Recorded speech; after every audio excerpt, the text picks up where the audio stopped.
Yeah, well, I don't think we're in a position to absolutely confirm the reports. Certainly, we're also in no position to refute them at this time. Obviously, Mr. Navalny speaking for himself. But I would tell you, we continue to reiterate our demand for his immediate and unconditional release from being imprisoned over spurious charges after a sham trial.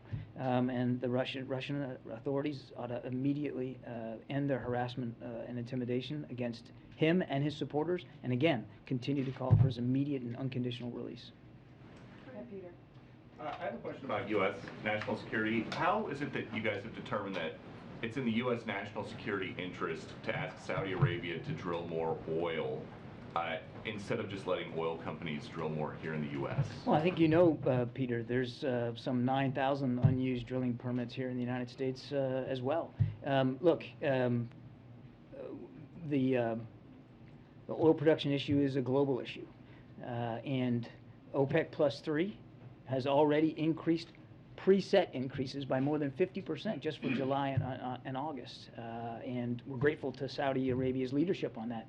But we've never said that it's a national security interest that somebody has to pump more oil. And again, there's unused permits here in the United States.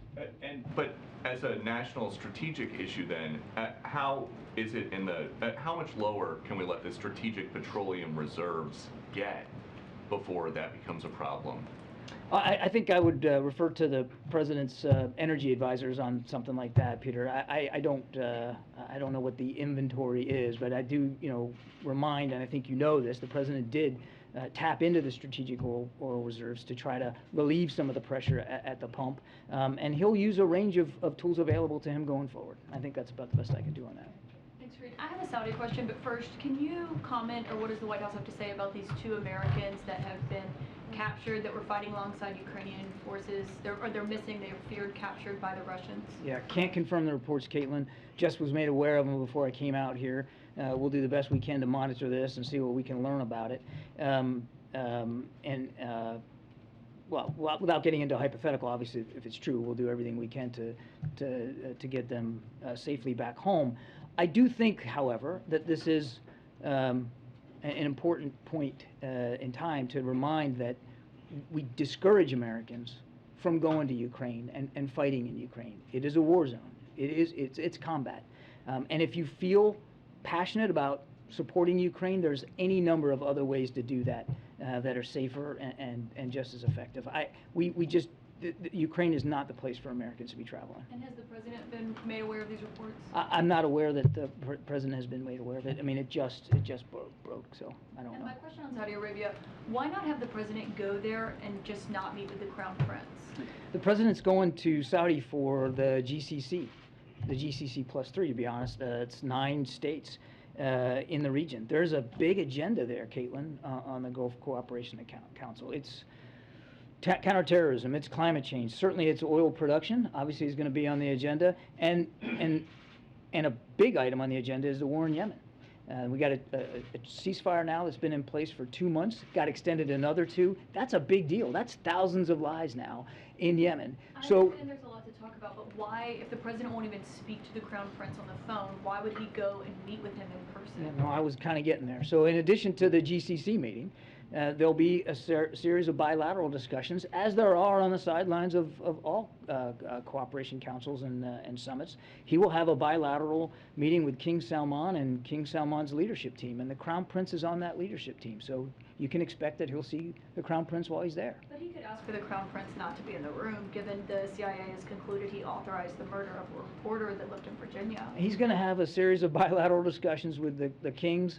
The king and his leadership team. The Crown Prince is the defense minister of Saudi Arabia, and one would expect that he would need to be in the room for those meetings.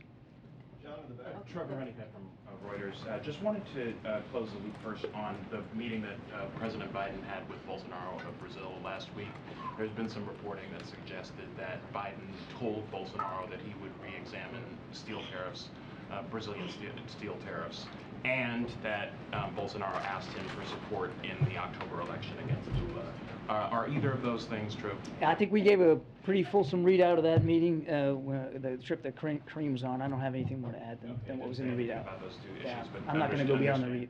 And then on China tariffs, we know that that's something that the president is looking at. Could you talk a little bit about, one, the scope of the tariffs that he is looking at, and if you expect that that will be finalized by, say, the end of July?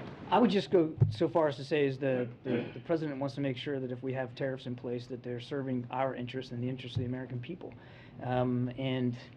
And he wants to make sure that as he reviews a tariff regime, that it's meeting those needs. And I think he's going to keep his mind open, but I don't have any more detail than that. I'll take some of them. Go ahead. Thanks very much. Two quick questions, please. One on following the latest Xi-Putin call, where apparently Xi was talking about expanding cooperation with the Russians. Has there been any sign so far, and do you see any sign coming that China is actually